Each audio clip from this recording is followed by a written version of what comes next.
Madrasah Aliyah Negeri 2 Cilacap berintegritas tinggi berdasar Pancasila. Assalamualaikum warahmatullahi wabarakatuh. Sahabat Mandua Cilacap, sahabat Mandala, dan sahabat madrasah dimanapun berada. Alhamdulillah, senang sekali pada kesempatan ini kita kehadiran dua orang penting. Beliau-beliau adalah senior saya di Mandua Cilacap.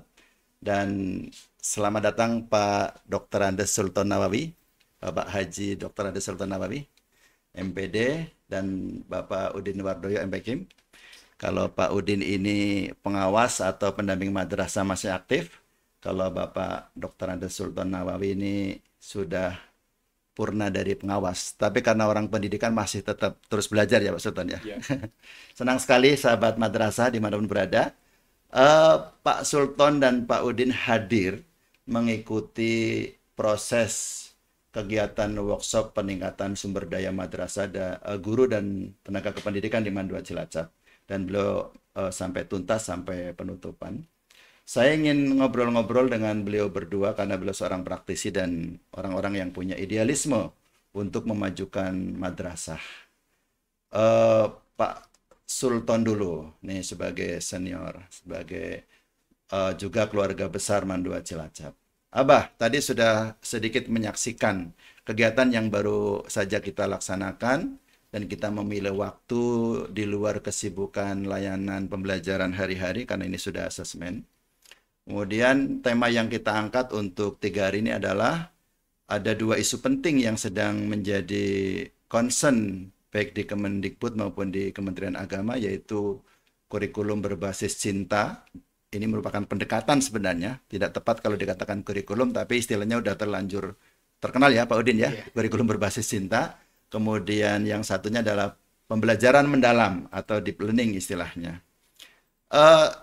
Kami mencoba merespon itu untuk secara mandiri kita hadirkan para narasumber yang punya kompetensi di bidang itu. Kemudian kita berikan ini kepada guru-guru kita, pegawai kita. Tanggapan Abah Sultan, kira-kira untuk memajukan madrasah dengan cara-cara begitu, kira-kira mungkin masih banyak hal yang harus dilakukan oleh saya, terutama sebagai mitra di Mandua Cilacap ini, atau sebagai yang bertanggung jawab di Mandua Cilacap ini. Kira-kira bagaimana Pak Sultan tanggapannya? Ya, menarik. Forum yang diciptakan kalau bahasa saya, sebenarnya ini forum bukan hal baru di bagi Majenang, forum untuk kajian-kajian kepada guru. Dulu Pak Mustamid juga sudah pernah melakukan. Tetapi setelah Pak Mustamid ke belakang hampir vakum. Saya justru terkejut. Pak Mahmudin ini menghadirkan kembali bahwa pendidikan tidak bisa lepas dari kegiatan keilmihan seperti ini. Update terhadap pengetahuan guru itu tidak bisa tidak boleh berhenti. Ketika berhenti maka vakumlah pendidikan itu sebenarnya hanya sekedar proses yang tidak mencerdaskan kembali. Padahal filosofi dari pendidikan kita itu adalah mencerdaskan kehidupan bangsa. Mencerdaskan kehidupan bangsa. Bukan mencerdaskan orang, tapi kehidupannya yang dicerdaskan. Itu kunci utama adalah di guru. Dan kalau saya tadi melihat dalam kegiatan ini di terakhir kali, walaupun sepertinya guyon atau dengan cara pendekatan ceria itu memang menarik. Itu sebenarnya saya lihat bahwa para guru dibimbing untuk melakukan evaluasi diri. Yeah. Potensi apa sebenarnya yang dia miliki. Bahkan mereka disuruh menulis, kemudian mempresentasikan. Iya, mereka digali potensi apa. Karena setiap orang pasti punya potensi. Nah, saya jadi teringat dengan sistem manajemennya Dahlan Iskan. Bahwa dalam manajemen itu selalu ada kurva normal. Kurva normal pasti kanan kiri itu 5%. Di tengah itu pasti sampai 90%. Nah, kemana arah kebijakan yang akan dilakukan oleh kepala satuan? Di sini adalah kepala Eman. Jika kecenderungannya adalah untuk melihat kepada kurva kanan, kepada yang sudut yang kanan, yang positif, maka yang tengah itu akan ikut. Jadi kalau berpikir bahwa guru-guru sebenarnya punya potensi yang bagus, perlu dikembangkan, perlu dibina, maka kalau itu yang jadikan pendekatan, maka MAN ini akan menjadi bagus dan berkembang dengan baik. Tetapi kalau ke kurva kiri itu pasti ada di antara guru itu ada yang ya pemalas, tidak mau diajak kerja juga tidak jalan. Itu pasti ada karena itu hukum alami. Kalau itu dan jadikan titik pijakan, jadi trennya, maka MAN itu juga akan menurun. Tentu bicara MAN adalah bicara lembaga pendidikan ya. Justru tentu seluruh pendidikan pemirsa bukan hanya untuk MAN 2 Cilacap tentunya. Itu seluruh lembaga akan seperti itu. Iya. Jadi tergantung kepada tren yang akan dilakukan oleh pimpinan. Mau tren ke kanan atau tren ke kiri. Artinya kalau kayak tadi yang sifatnya kita mendatangkan narasumber begitu, apakah sudah cukup begitu atau harus ada tindak lanjut menurut? Nah, itu problem. Ya. Itu selalu terjadi problem di mana pelatihan itu sepertinya berhenti di pelatihan. Ya. Tidak bisa, harus berkelanjutan. Berkelanjutan. Jadi setelah ini apa yang harus dilakukan? Tadi setelah evaluasi, guru tinggal di up. Ya. Anda tadi sudah berjanji punya komitmen seperti ini, sebagaimana dibimbing oleh narasumber tadi. Mari kita evaluasi 1 bulan, 1 semester, 1 tahun. Dan itu penting. Oke. Jadi tidak bisa hanya berhenti setelah selesai, guru tetap aja harus, disitulah fungsinya manajemen. Iya, dan ada keberlanjutan gitu. Keberlanjutan. Ya. Baik, sekarang Pak Udin, terima kasih Abah. Pak Udin, mungkin agak didekatkan. Kita sambil menyapa para sahabat madrasah dimanapun berada. Ada tips penting dari Abah Sultan bahwa pendidikan harus terus berubah dan tadi kurva kanan ya. Jadi jangan sampai kita menjadi insan pembelajar malah berhenti belajar. Kita harus terus merespon, mengupdate diri kita untuk bisa merespon perkembangan, perubahan-perubahan yang di sanalah sebenarnya tugas kita para praktisi pendidikan menjadi tugas mulia untuk kita wujudkan. Pak Udin sudah 3 hari menyaksikan kegiatan kita, workshop peningkatan SDM, guru dan pegawai. Mungkin ada kesan ya, karena Pak Udin juga praktisi di MAN 2 Cilacap yang hari ini sudah menduduki posisi penting sebagai pendamping, sebagai pengawas di Kabupaten Cilacap. Kira-kira apa Pak Udin yang mungkin bisa diberikan kepada saya secara pribadi atau kepada sahabat-sahabat para pengelola unit madrasah atau satker sekolah pendidikan Islam khususnya berkaca dari yang sedang kita berproses ini?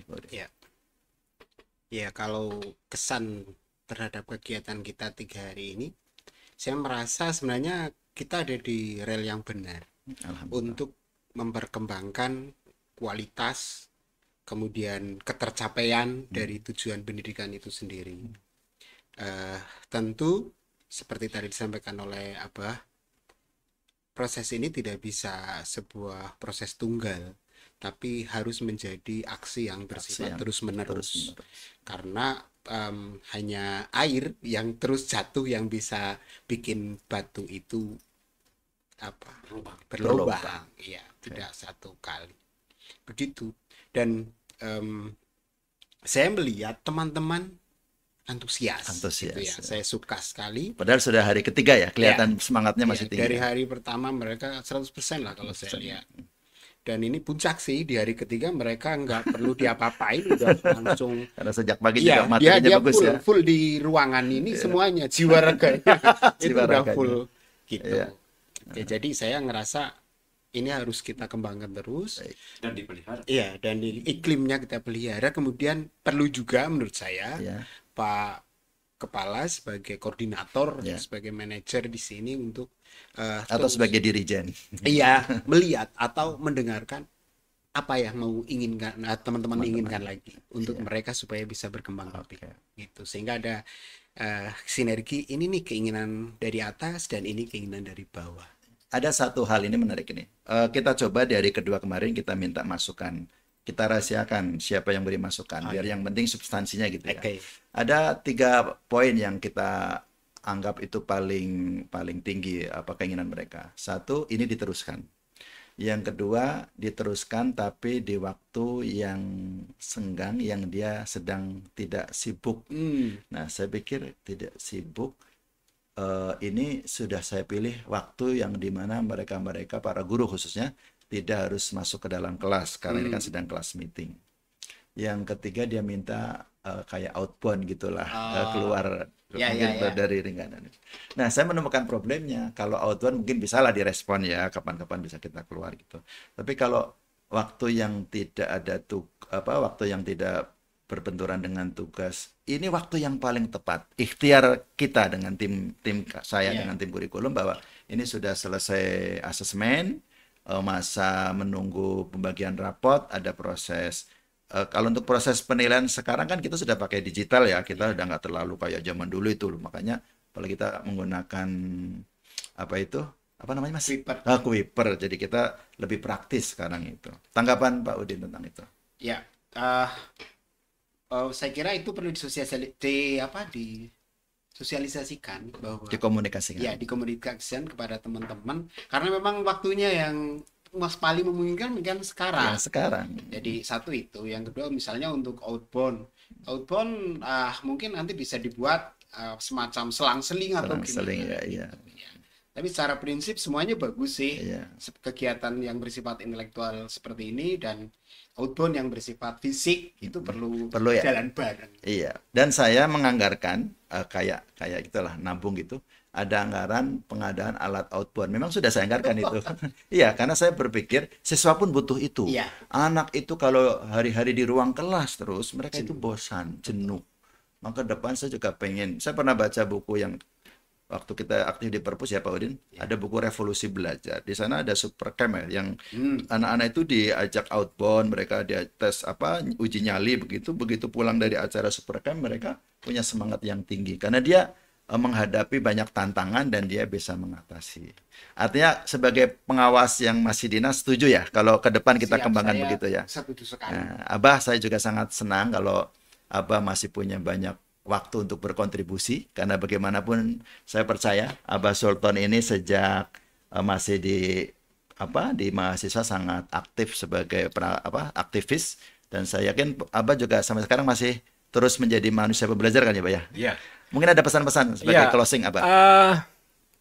Jangan terjebak dengan kata tidak sibuk. Jangan terjebak malah. Jangan terjebak. Sambil menatap ke sana, Bah, karena yang kita berikan di sana. Yang tidak sibuk itu yang di kuburan. Inilah. Ini bedanya Bah Sultan.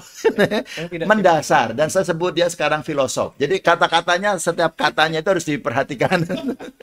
Jadi orang yang tidak sibuk yang sudah di kuburan. Di kuburan. Jadi selama kita hidup tetap akan sibuk. Jadi manajemen yang harus kita lakukan. Jadi sibuk itu bukan alasan untuk kita melangkah.